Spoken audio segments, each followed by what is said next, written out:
볼거리와 먹을거리가 알차게 채워져 있는 창신동.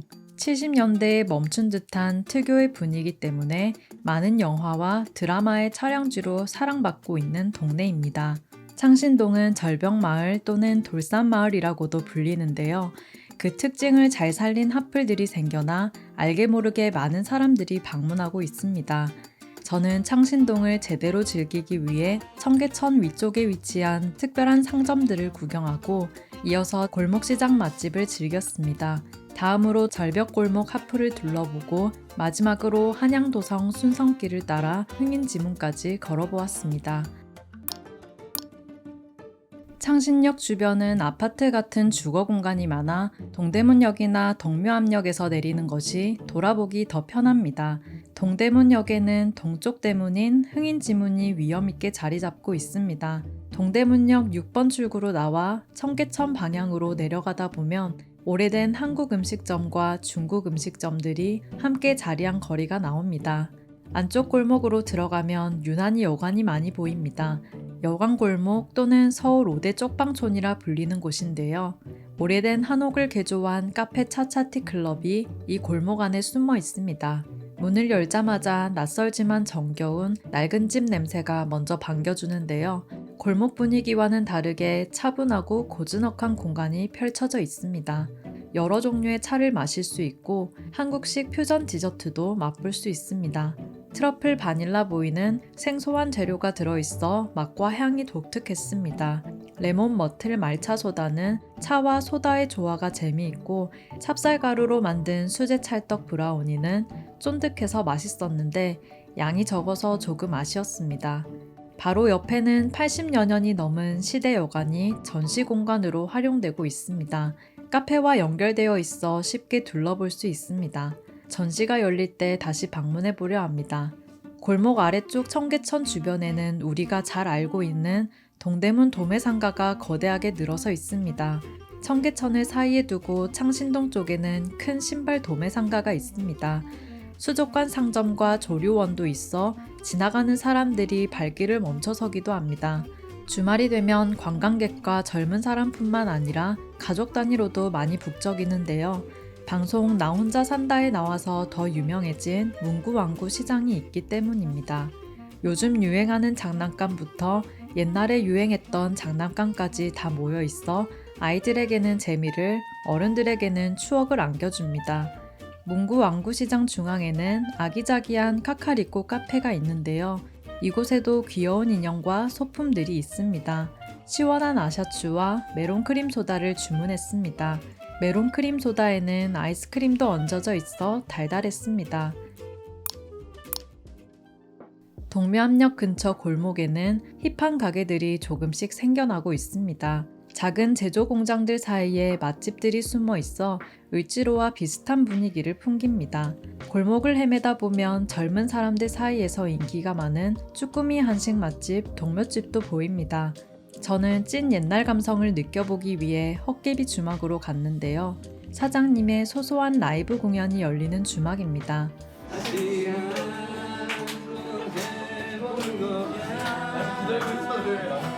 젊은 사람들도 7080 분위기를 느끼고 있는 모습이 인상적이었는데요.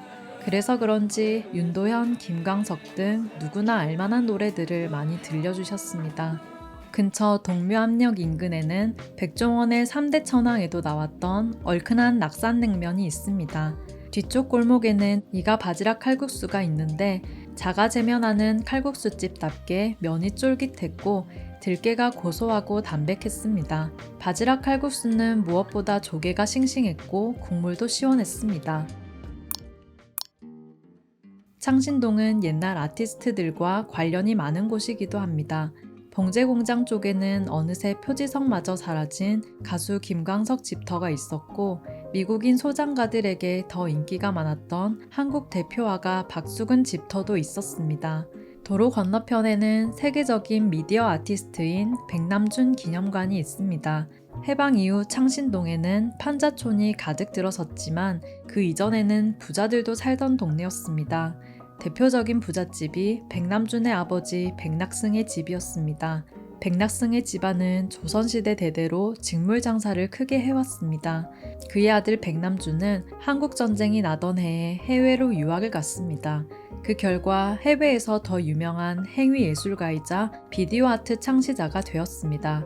실제로 어린 시절 창신동에서 본 것들이 예술적 영감이 되기도 했습니다. 백남준 기념관에서는 그의 작품을 오마주하거나 그의 삶을 보여주는 다른 예술가의 작품들이 전시되어 있습니다.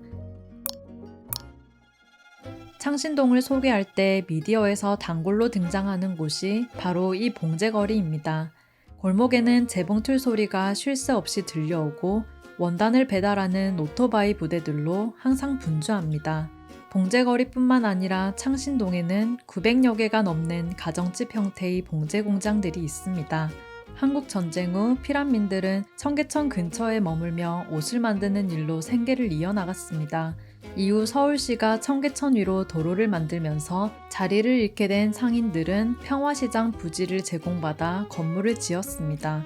평화시장이 크게 성장하자 그 주위로 비슷한 이름의 의류시장들이 들어섰고 의류산업이 빠르게 성장하면서 봉제공장이 창신동 등 인근 지역으로 이전하게 되었습니다.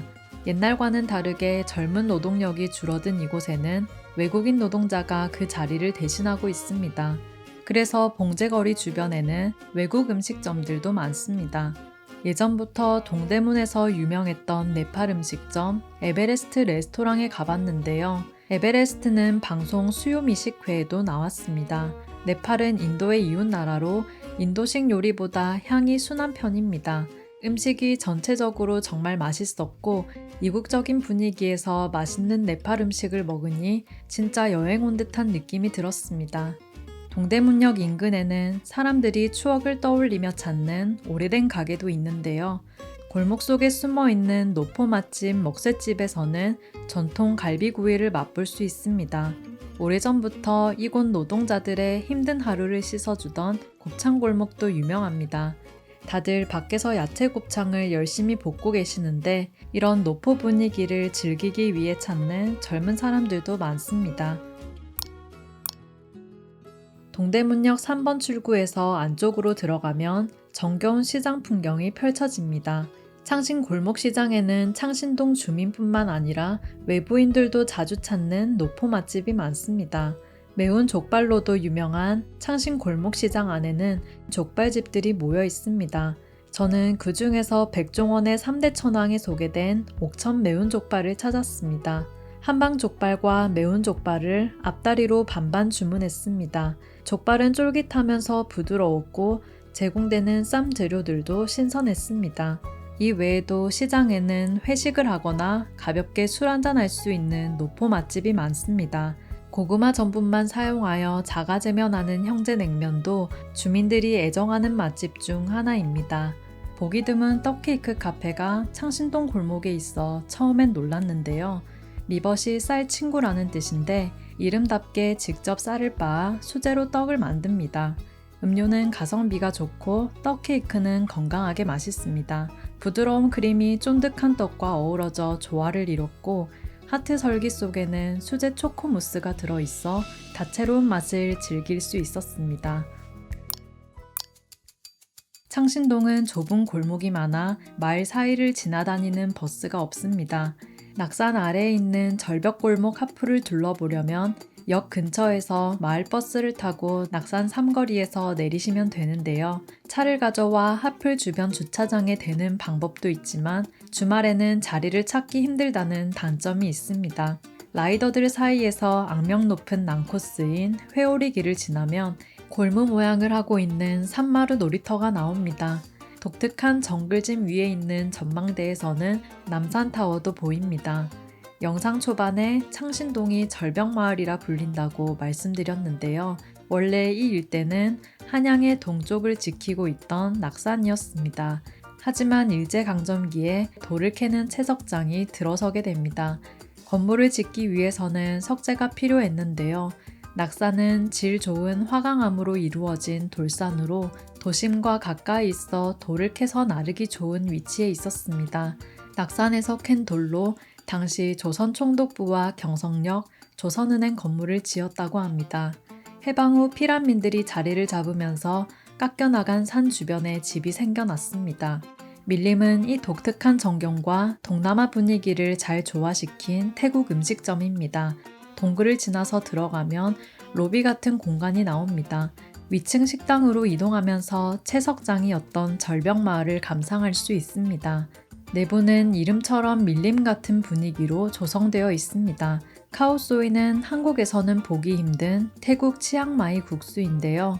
코코넛 커리의 고소함과 부드러움이 잘 느껴졌고 먹을수록 매웠습니다. 싱싱한 해물이 들어간 팟타이는 새콤하고 짭조름한 맛이 있어 땡모반과 잘 어울렸습니다. 위쪽으로 올라가면 홍콩 뒷골목 분위기의 중식당 창창이 있습니다. 야경과 분위기 때문에 SNS에서 인기를 끌고 있는 곳인데요. 내부에는 홍콩 영화를 떠올리게 하는 소품들이 가득합니다. 라즈지는 중국 스촨성 닭요리로 쯔랑과 마라 맛이 나서 독특했습니다. 돼지고기로 만든 꿔바로우는 바삭한 튀김옷이 인상적이었습니다. 창창 옆에 있는 계단을 내려가면 작은 골목길이 나옵니다. 이 골목길에는 도넛 가게와 밀크티 카페가 숨어 있습니다. 또 다른 카페로는 서울 전경을 한눈에 즐길 수 있는 테르트르가 있습니다. 남산타워까지 보이는 탁 트인 뷰로 인기가 많습니다. 맞은편에는 채석장 전망대 카페 낙타가 있습니다. 카페를 이용하면 창신동의 가장 높은 곳에서 채석장을 내려다볼 수 있습니다. 낙사는 산 모양이 낙타의 등과 닮아서 그 이름이 붙여졌는데 경치가 좋아 왕족과 문인들이 즐겨 찾던 정자가 많았습니다. 이곳에는 자주 생물이 흘렀다는 기록도 있는데요. 어린 조카 단종을 죽이고 왕이 된 세조의 이야기는 모두 잘 아실 텐데요. 사건 이후 단종의 부인이었던 정순왕후는 왕비에서 노비 신분으로 전락하였습니다. 정순왕후는 권력에 아부하지 않고 세조가 주는 지원도 받지 않으며 이곳에서 천의 자주색을 염색하는 일로 생계를 이어갔다고 합니다. 낙산 도성길과 낙산공원의 전망은 아름답기로 유명해서 외국인 관광객도 많이 방문합니다. 조선시대 선비들은 한양 도성을 한 바퀴 돌며 과거급제를 빌었다고 합니다. 도성 너머로 마을을 내려다보며 즐거워하는 사람들의 모습은 예나 지금이나 비슷해 보입니다. 아래 흥인지문공원으로 걸어서 내려가면 약 20분 정도 소요됩니다. 흥인지문공원은 동대문역에서도 쉽게 올라갈 수 있는 야경 명소인데요. 해질 때 오면 강아지 풀의 친척인 수크령이 빛을 받아 굉장히 예쁩니다. 바쁘게 움직이는 흥인지문 사거리를 내려다보며 조용히 도심을 감상하는 사람들이 많습니다. 창신동은 생계를 위해 고향을 떠나온 사람들이 많은 만큼 삶에 대한 의지가 강하게 느껴지는 동네입니다. 절벽골목에 특색 있는 가게들을 방문하는 것도 좋은 경험이지만 레트로 감성을 불러일으키는 청계천 주변과 노동의 생명력을 느낄 수 있는 봉제거리도 함께 거닐어 보셨으면 좋겠습니다. 너도 가봤으면 해. 창신동.